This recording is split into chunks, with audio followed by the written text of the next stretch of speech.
Y amén. Mis hermanos, entonces, como les decía hace un momento, el tema en esta mañana lo he titulado ¿Cómo estamos edificando? Y es una pregunta que de entrada nos invita a la reflexión. ¿Cómo estamos edificando? Toda persona tiene como fin y propósito último edificar su vida. Todos edificamos nuestra vida en un contexto amplio y general de alguna manera. Todo dependerá de los fundamentos cristianos y la forma en que viva y conduzca su vida. Yo diría en la forma en que cada uno de nosotros concibimos la vida. De esa manera, de la concepción que ustedes y yo tenemos acerca de la vida, en esa misma dimensión vamos a edificar. Así que, ¿cómo estamos edificando? ¿Sabemos cuál fundamento sobre cuál fundamento estamos edificando? Y la pregunta más directa es, ¿sobre cuál fundamento estamos edificando? ¿Edificamos sobre la verdad o edificamos sobre la mentira? No hay sino dos fundamentos bíblicamente establecidos: la verdad, que es Cristo Jesús, o la mentira, que son los engaños de la cultura y de la sociedad a través de la historia humana. Así que, ¿sobre cuál fundamento estamos edificando? ¿Qué tipo de fundamento? Y esta es la pregunta importante: ¿qué tipo de fundamento sostiene tu vida? Es interesante que reflexionen eso, porque todos nos encargamos de edificar sobre un fundamento. Estamos edificando entonces nuestra vida sobre el fundamento y la piedra angular que es Cristo Jesús, sobre el fundamento de los apóstoles, o cada uno de nosotros nos hemos inventado nuestro propio fundamento y nuestra propia estructura. Entonces, ¿qué tipo de fundamento sostiene tu vida? ¿Edificamos como creyentes obedientes y fieles con la palabra de Dios, o como incrédulos y desobedientes? Mis hermanos, yo tengo que ser muy claro y muy específico al hablarles. Yo no vengo aquí ni pretendo en ningún momento, y esa es mi oración siempre y mi súplica al Señor, que siempre que me pare aquí delante de ustedes, tengo que hablar con la verdad. Yo no estoy para traerles lisonjeras, palabras elocuentes, bonitas, que te hablen bonita, endulzarte al oído y decirte que todo está bien cuando yo veo que no es así. No, yo tengo que hablar y predicar todo el consejo de Dios. Y hay gente que se molesta, y no lo digo por ninguno de ustedes, dicho sea de paso, pero hay gente que no le gusta este tipo de iglesias donde se les habla con la verdad. ¿Por qué? Porque la verdad los confronta, no yo, la verdad de Dios. Mis hermanos, así que vamos a la primera carta de Pedro, al capítulo 2, a partir del verso número 6. Primera de Pedro, capítulo 2, verso 6 en adelante. Y vamos a honrar la palabra santa del Señor.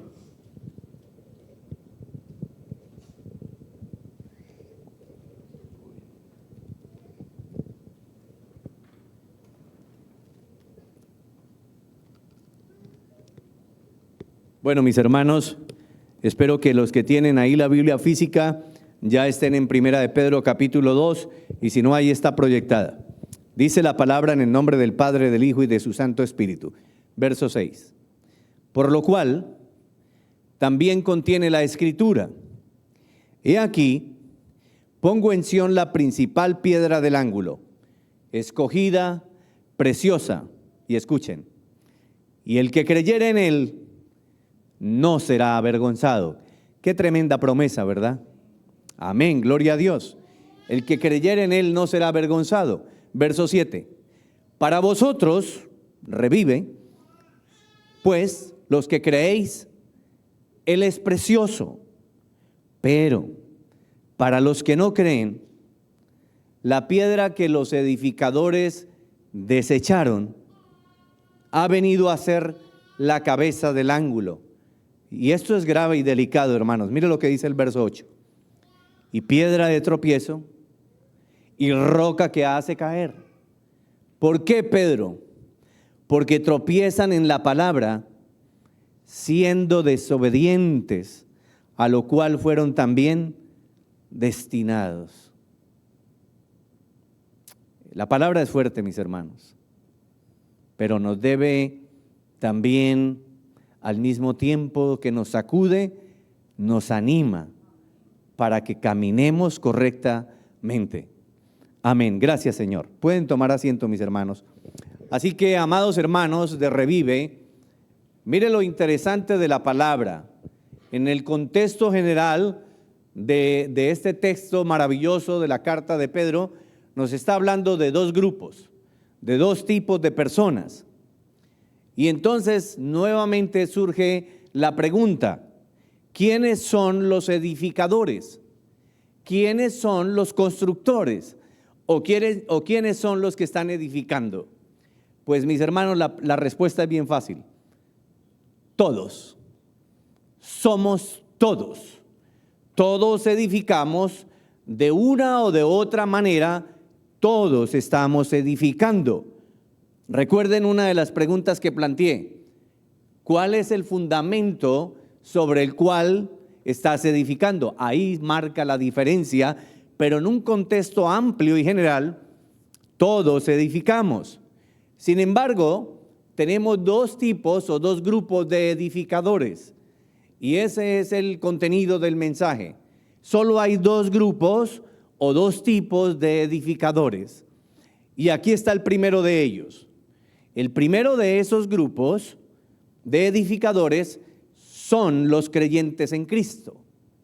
Son los creyentes en Cristo. Ese es el primer grupo de edificadores, los creyentes en Cristo. ¿Y quiénes son los creyentes en Cristo? Esos que edifican creyendo en Cristo son los que obedecen al llamado del Evangelio. Los que tienen sus sentidos espirituales ejercitados. Los que por la común, y válgase la redundancia, por la común comunión con la palabra y el Espíritu ha abierto los sentidos espirituales para poder obedecer al llamado del Evangelio. Los que guardan su palabra, esos son los que forman parte del primer grupo de edificadores, que son los creyentes en Cristo. Son los que edifican sobre el fundamento y la verdad de Cristo. ¿Y cuál es el fundamento y la verdad de Cristo? Su palabra, su evangelio. Ahora nuevamente voy a plantear la pregunta, y si gusta ahí se puede regresar. ¿Quiénes son los edificadores? ¿Quiénes son los edificadores? Entonces, mis hermanos, de antemano, ya la palabra misma nos está guiando en una dirección, nos está apuntando a un objetivo. ¿Quiénes son los edificadores? Los que forman parte del primer grupo. ¿Y cuál es el primer grupo, Carlita? Los que creen en Cristo, o los creyentes en Cristo. Hermanos, los creyentes en Cristo son los que se mantienen firmes en la palabra del Señor. El texto bíblico nos dice en esta mañana, en el verso número 6, y el que creyere en él no será avergonzado. Es una promesa fiel y verdadera, porque es la palabra de Dios. No es la palabra del pastor, es la palabra de Dios. Dice claramente y ciertísimamente que el que creyere en él, en Cristo Jesús, no será avergonzado. No será nunca avergonzado. no pasará por tribulación. No será avergonzado, hermanos, en el contexto muy profundo, porque está respaldado por el poder de Cristo. No quiere decir que no vamos a pasar dificultades. Claro que sí, vamos a pasar dificultades, vamos a pasar sufrimientos, vamos a pasar dolor. Cristo pasó todo eso. Pero en el contexto amplio no será avergonzado. Cristo no fue avergonzado.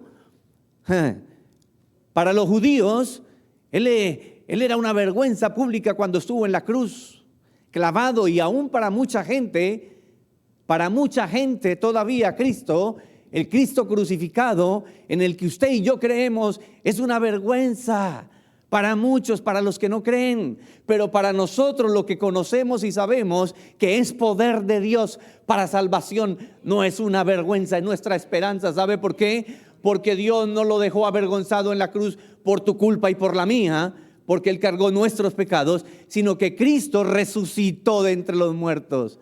Mis hermanos, y en ese mismo contexto y en esa misma manera, ninguno de nosotros que hemos creído en la obra portentosa que Dios ha hecho en Cristo Jesús, seremos avergonzados. Como resultado de su fidelidad, no de la nuestra,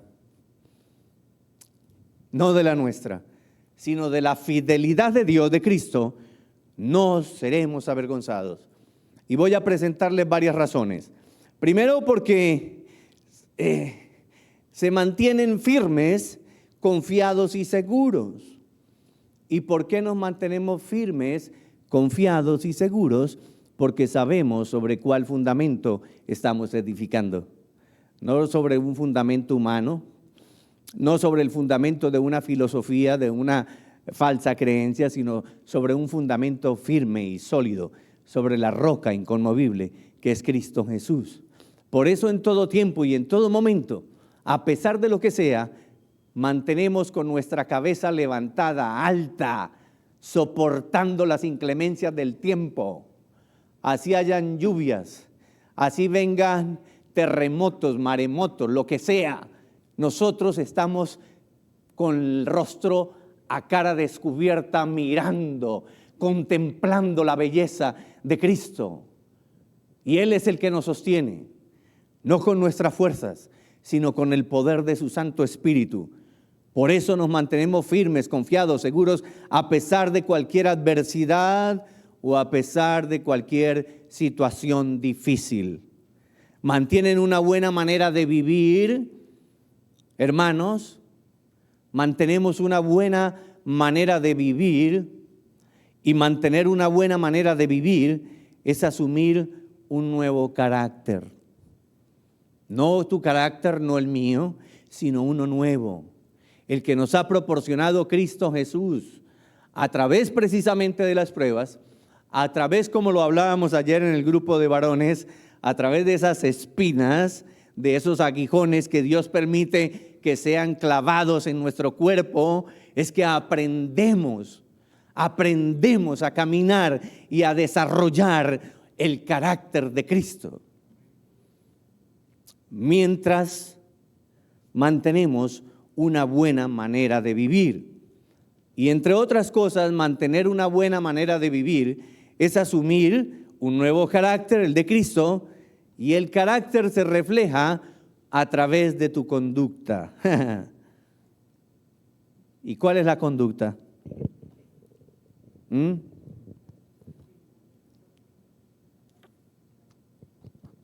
cierta manera, sí, nuestro comportamiento. Esa es la conducta, mis hermanos, el comportamiento. ¿Cómo nos estamos comportando? ¿Cuál es la actitud que asumimos? ¿Cómo es la manera en que nos conducimos? ¿De qué manera hablamos? ¿Cómo testificamos que somos verdaderamente creyentes, que estamos edificando en el fundamento, en la piedra que es Cristo Jesús? Con nuestro comportamiento en todo tiempo, no solo en la iglesia, en la casa, en el trabajo, en el centro comercial, en todo tiempo y en todo lugar donde estemos, mis hermanos. Mire cómo lo dice Primera de Pedro 1, 14, 16. Dice, del verso 14 ya prediqué bastante, así que no me voy a profundizar allí mucho. Como hijos amados, como hijos obedientes, No os conforméis a los deseos que antes tenías estando en vuestra ignorancia. Así que, hermanos, nosotros estamos edificando como creyentes en Cristo porque ahora somos hijos obedientes. Y como hijos obedientes ya hemos desechado toda aquella vana manera de vivir. Entonces ya no estamos proveyendo para los deseos de nuestra carne, porque antes lo hacíamos por ignorancia, porque no teníamos el conocimiento. Pero ahora, en algún grado de medida, la verdad del Evangelio ya está en tu corazón, ya está en tu conciencia, ya está en tu vida. Y por eso el salmista lo dijo, el rey David: aún en la noche me aconseja mi conciencia. Y de eso se trata, mis hermanos. Verso 15 y 16 dice: sino, ya no como desobedientes, sino como aquel que os llamó es. Y mire que ahí remarqué la palabra es. Es que es santo. Sed también vosotros santos en toda vuestra manera de vivir, porque escrito está. ¿Escrito en dónde? En la Biblia, en la palabra de Dios. Sed santos porque yo soy santo. Hermanos, esa palabra es, ese artículo es, sino como aquel que os llamó es. ¿Quién nos llamó? Dios, Cristo Jesús. Y Él es en esencia, todo su ser, todo el ser de Dios es santo. Él es santo.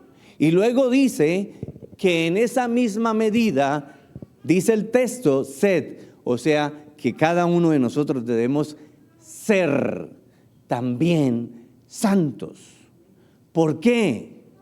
Porque si usted no lo recuerda, Emmanuel, Dios con nosotros, el Espíritu Santo de Dios está habitando en cada uno de vuestros corazones. Así que nuestro ser interior está sufriendo una revolución, porque el Espíritu de Dios lo está revolucionando y está haciendo que sea igual a Él, santo.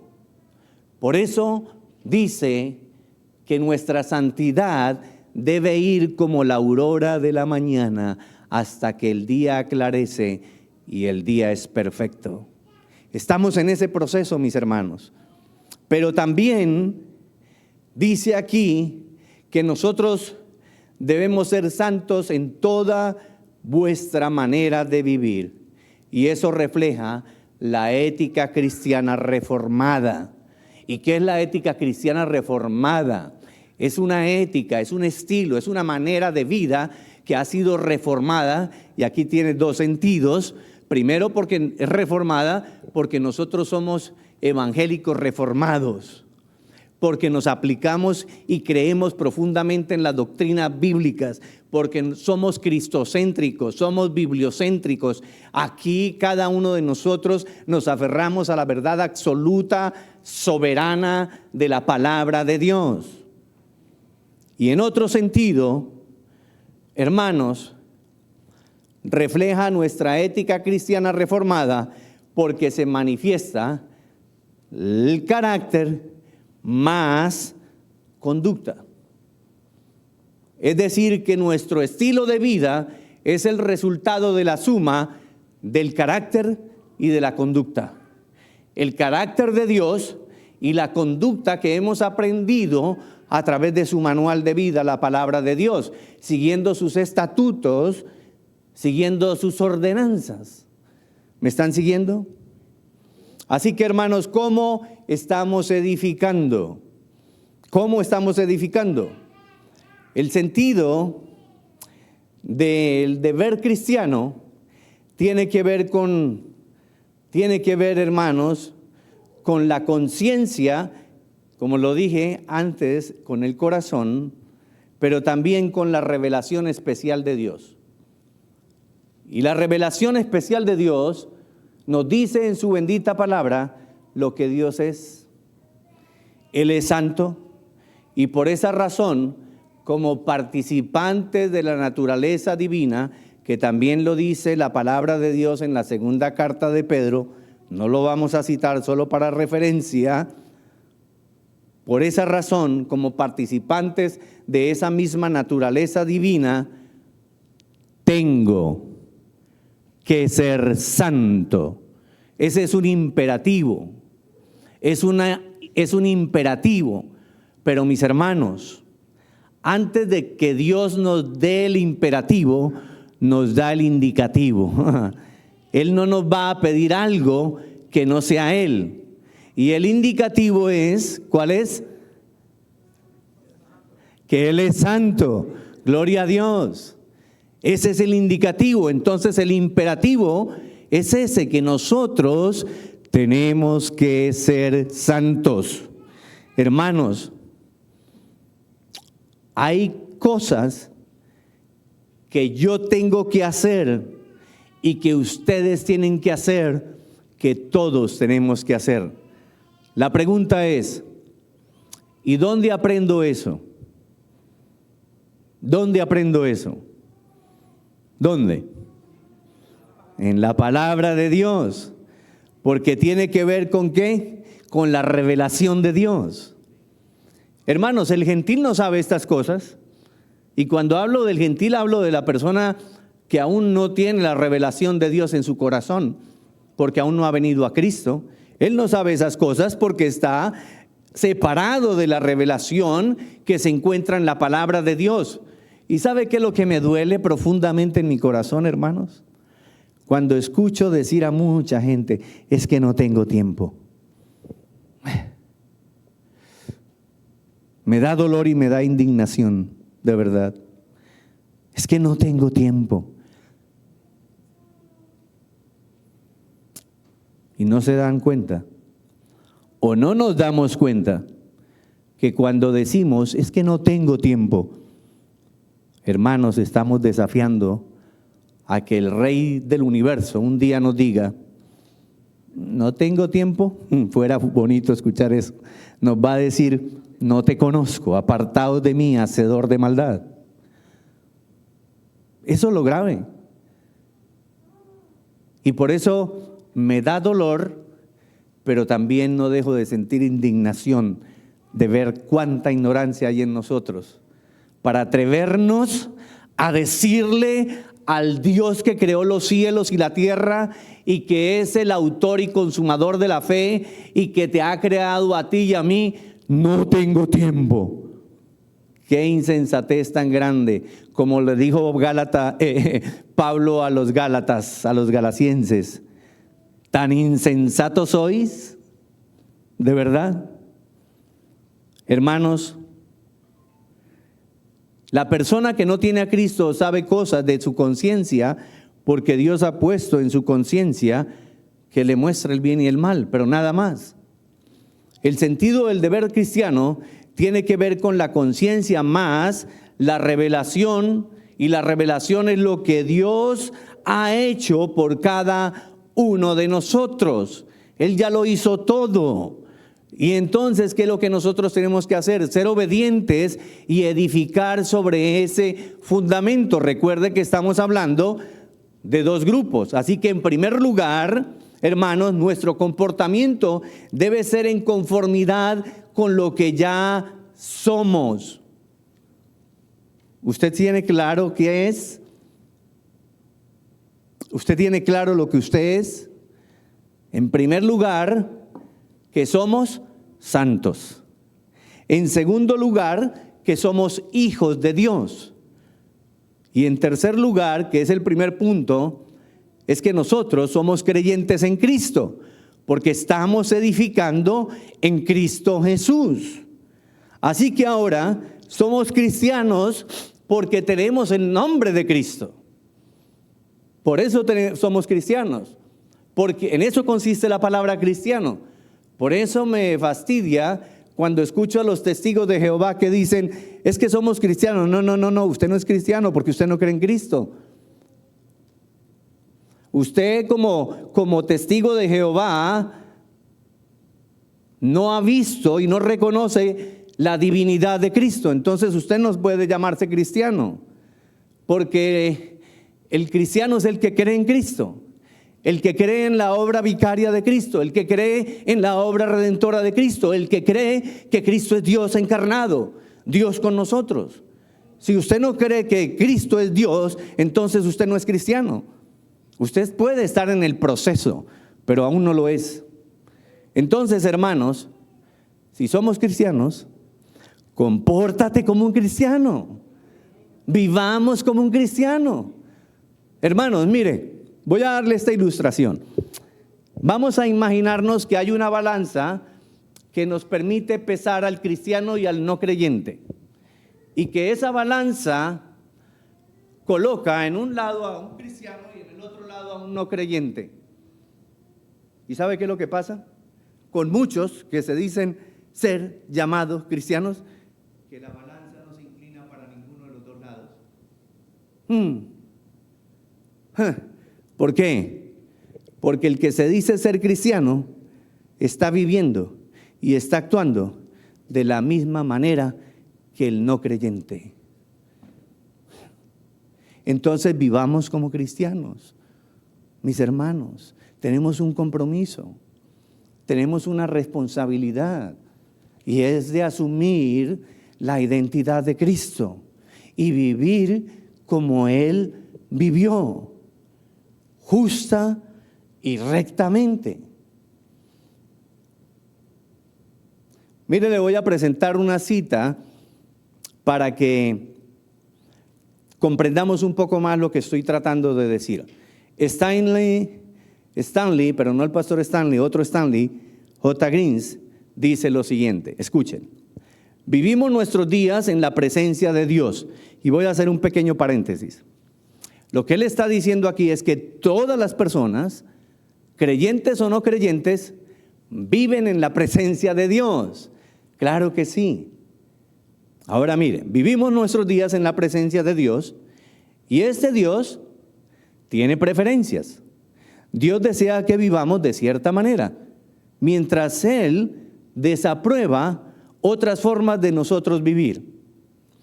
Aunque cada uno vive delante de Dios, escuchen porque esto es fuerte, aunque cada uno vive delante de Dios, muchas personas o son ignorantes de esto o eligen ignorar esta situación. Ya es elección propia. Como cristianos, por el contrario, nosotros admitimos nuestra posición delante de Dios.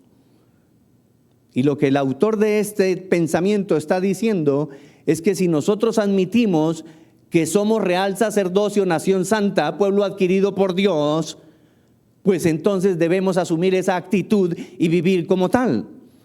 Sigue diciendo, como cristianos, por el contrario, nosotros admitimos nuestra posición delante de Dios. Sabemos que somos responsables ante un Dios santo.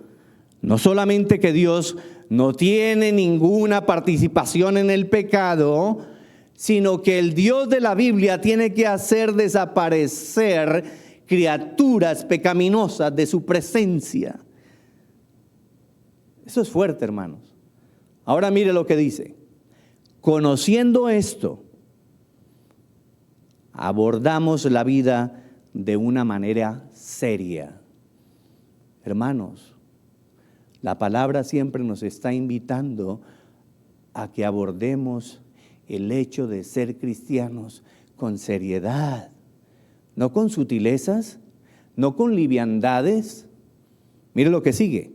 Como nosotros vivimos es importante. Nuestras elecciones y acciones hacen una diferencia. Ellas cuentan para la eternidad. Cada una de nuestras elecciones y cada una de nuestras acciones cuentan para la eternidad. Ellas cuentan para la eternidad, por tanto, admitimos que el buscar vivir como cristianos éticos no es una tarea pequeña. Oh, no, mis hermanos, no es nada pequeño. Ser cristiano no es una cuestión de estar de moda. O como dicen aquí los jóvenes americanos, es cool. O diríamos los colombianos, es bacano. O los venezolanos, es chévere. No, eso va mucho más allá. Es un estilo de vida. ¿Sobre cuál fundamento estamos edificando? Dios es santo y no tiene ninguna participación con el pecado y hace desaparecer personas pecaminosas de su presencia. Si no crees aún que es así, ve al Génesis. ¿Qué pasó en el Génesis? Cuando Adán y Eva pecaron, dice textualmente en el capítulo 3 de Génesis que Dios los echó de su presencia. Los sacó. En el Éxodo, cuando el pueblo de Israel pecó en el desierto, el Señor mandó a través de Moisés que sacara el tabernáculo de reunión, el arca del pacto, y lo pusiera fuera del pueblo. ¿Por qué? Fuera del campamento. Porque Dios no tiene comunión con el pecado. Hermanos, en un momento dado también Dios le dice a Moisés: yo no iré más con ustedes, yo no voy a seguir con ustedes, les enviaré un ángel y mi ángel irá delante de vosotros. Y entonces Moisés le pregunta: ¿por qué, Señor? Y la respuesta de Dios es: porque cuando yo me encuentro con el pecado, o lo destruyo o me alejo de él. Así que, hermanos, ser cristiano es cosa seria. No es una cuestión de estar de moda. Es tan serio ser cristiano que Dios mismo vino y se hizo uno como nosotros y habitó entre nosotros y vimos su gloria y fue a la cruz para darnos vida, para que a través de su muerte sacrificial cada uno de nosotros tengamos la verdadera vida eterna. ¿Estamos entendiendo la seriedad del asunto? Iglesia Revive. Como nosotros vivimos es importante para Dios, y esto es literalmente. No es que yo me voy a poner aquí, vamos a decir que tuviéramos un vestido de disfraz de cristiano, y vengo aquí disfrazado de cristiano el domingo. ¿Sí o no? Y llego a la casa: ay, se me va a quitar este disfraz, voy a volver a ser como yo soy. No se trata de eso, mis hermanos. Se trata de una relación verdadera, genuina con el Señor. Se trata de mantenernos en integridad, en la verdad. Y no es por amor al pastor ni por amor a los hermanos, es por amor a Dios. Y es más aún, más profundo, es por amor a ti mismo, a tu alma. Es por amor a tu alma. ¿O quieres que tu alma se pierda en el infierno? ¿Verdad que no? No. Entonces vivamos como cristianos. Regresemos a 1 de Pedro 2, 7, 8. Mire lo que dice: para vosotros pues, los que creéis, Él es precioso. Pero para los que no creen, la piedra que los edificadores desecharon ha venido a ser la cabeza del ángulo y piedra de tropiezo y roca que hace caer, porque tropiezan en la palabra, siendo desobedientes, a lo cual también fueron destinados. Mire qué grave es esto, hermanos. Si todos edificamos, la pregunta es: ¿cómo estamos edificando? Dije que hay dos tipos de edificadores. El primero son los edificadores, que son los creyentes en Cristo, los que edifican en base de la verdad. Y aquí están los segundos, el segundo grupo, los que rechazan la verdad de Cristo. Los que rechazan la verdad de Cristo también son esos que dicen: no tengo tiempo.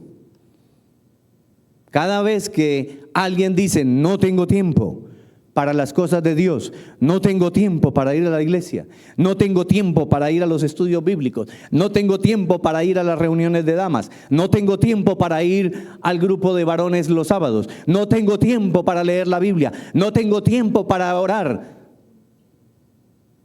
está rechazando la verdad de Cristo. Y estos son los que forman parte del segundo grupo, que son los incrédulos. ¿Y cómo son ellos? ¿Cómo son ellos? Son los que edifican según su cosmovisión, es decir, según su manera de vivir en conformidad con el mundo y con huecas sutilezas de tantas filosofías de vida que hoy tenemos.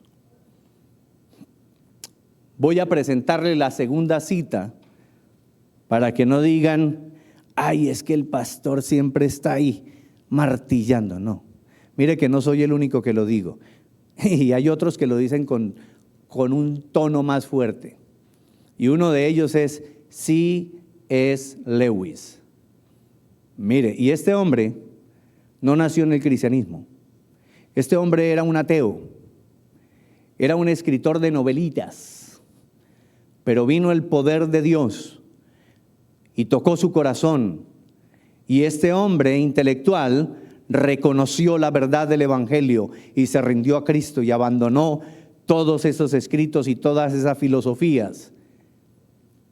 Y empezó a escribir para la gloria de Dios. Uno de los grandes teólogos y escritores que hemos tenido, C.S. Lewis, mire lo que dice. Las personas frecuentemente piensan acerca de la moralidad cristiana como una especie de recateo en el que Dios dice, si tú sigues un número de reglas, te recompensaré. O sea, como una transacción comercial. ¿No le suena parecido o familiar eso? Y si no lo sigues, yo haré otra cosa. Yo no creo, mire lo que dice C.S. Lewis, yo no creo que esa es la mejor forma de mirar las cosas. Yo más bien diría que cada vez que haces, escuchen, que cada vez que haces una decisión, tú estás tomando la parte central de tú mismo, tu corazón, la parte tuya que elige en algo que es un tanto diferente a lo que era antes. Pero ahí no termina. Siguiente. Y al tomar tu vida como un todo, con todas sus innumerables decisiones, toda tu vida va lentamente convirtiendo la parte central, tu corazón, tu esencia, en una criatura divina o en una criatura diabólica. Ya sea en una criatura que está en armonía con Dios y con otras criaturas y consigo mismo, y escuchen, o en una criatura que está en un estado de guerra y de odio con Dios y con sus compañeros y consigo mismo. Y sigue, el ser un tipo de criatura es como el cielo, y mire los dos parámetros que pone. Un tipo de esa criatura, el que sigue a Dios, se manifiesta porque dice el ser un tipo de criatura es como el cielo. ¿Y cómo es el cielo? Esto es gozo y paz y conocimiento, y yo le agregaría y contentamiento y poder. Ahora, ¿cómo es la otra criatura? El ser la otra criatura significa ira, horror, idiotez. La palabra me gusta, y aquí en Estados Unidos la usan mucho, ¿verdad?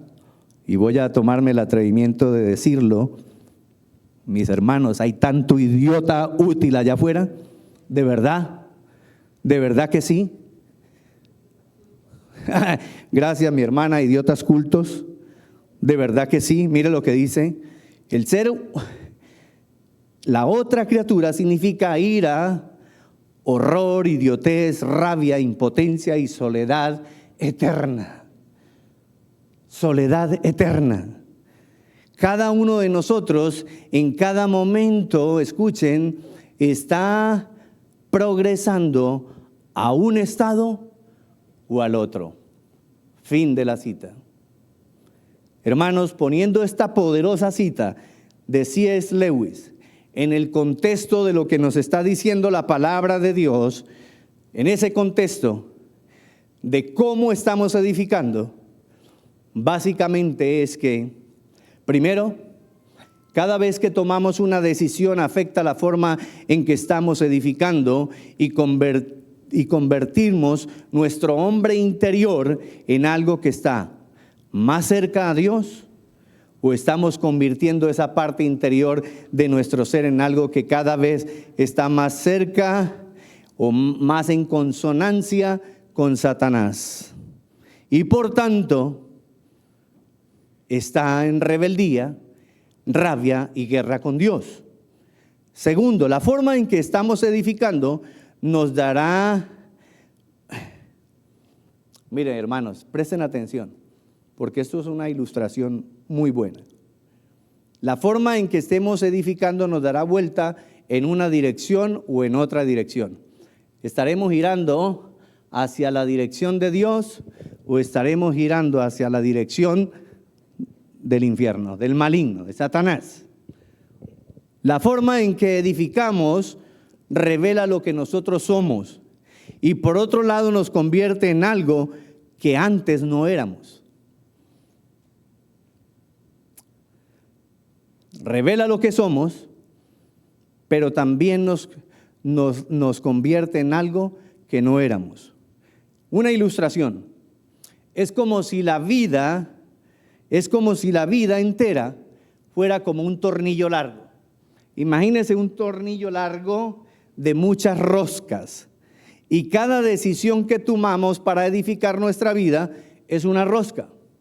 Con cada decisión nos vamos enroscando. No solo revela cómo es que yo estoy atornillado, sino que cada vez hay una rosca nuestra que va en la dirección de Dios o en la dirección de Satanás. Y por tanto, con cada decisión de edificar, nos convierte en algo más como Dios o más como el enemigo. ¿Sí lo está agarrando, hermanos? Así que de acuerdo con el texto de Primera de Pedro 2, 7 y 8, los que rechazan la verdad de Cristo son, primero, los que desechan la palabra. Así lo dice el texto, desechan la palabra. No tengo tiempo para la palabra de Dios. No quiero saber nada de esos religiosos. Así lo hemos escuchado, ¿verdad? Los que desechan la palabra, los que se oponen al evangelio, se resisten a Cristo. Son los que rechazan y contienden en contra de la verdad soberana y absoluta de Dios revelada en su bendita y poderosa palabra. Número 3, los que rechazan la verdad de Cristo son los que no creen en los absolutos del Señor como un estándar de la verdad y los valores morales, desconociendo la verdadera ética cristiana reformada, que es todo un estilo de vida que agrada a Dios. En su gran mayoría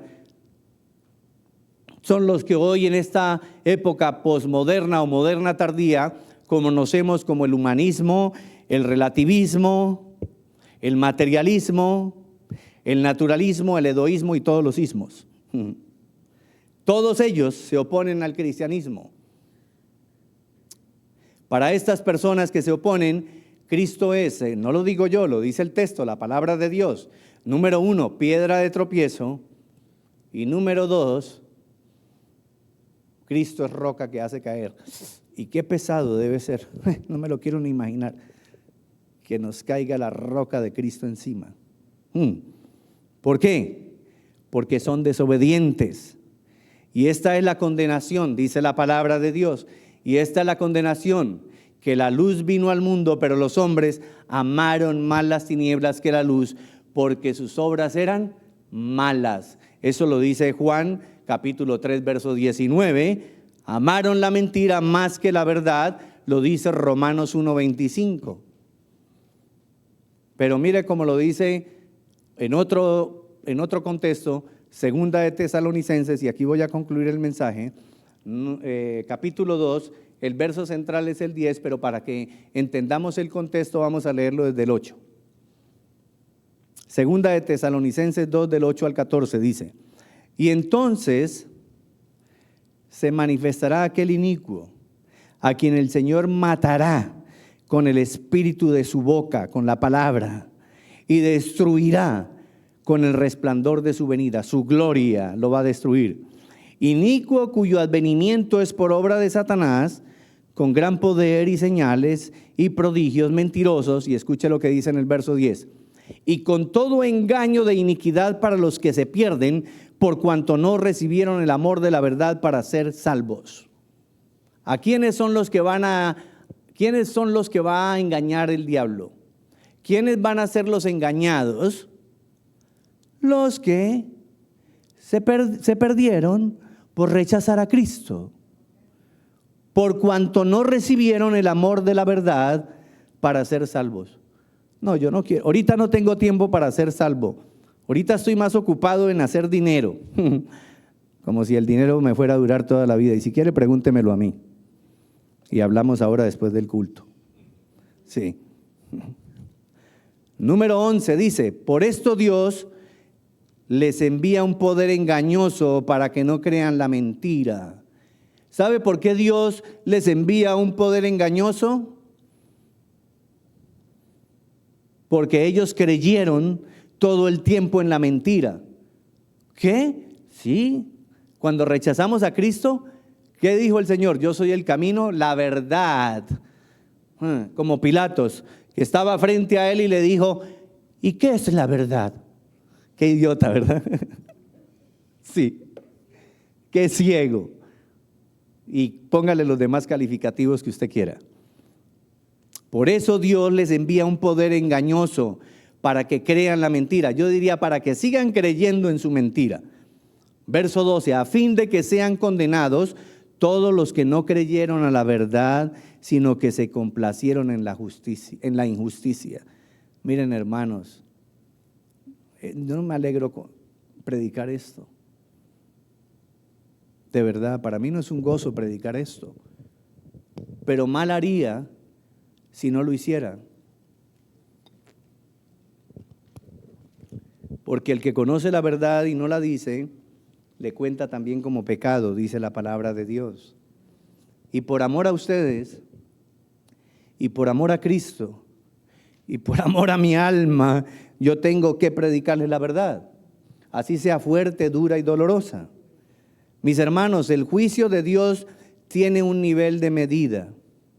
¿Sabe cuál es el nivel de medida? La verdad y la justicia. Ese es el nivel de medida. Y en base a ese estándar de justicia, juzgará. El estándar para el juicio es la verdad y la justicia de Dios. No la verdad de la sociedad, porque la sociedad hoy es una sociedad relativista. Es decir, que cada quien tiene su verdad.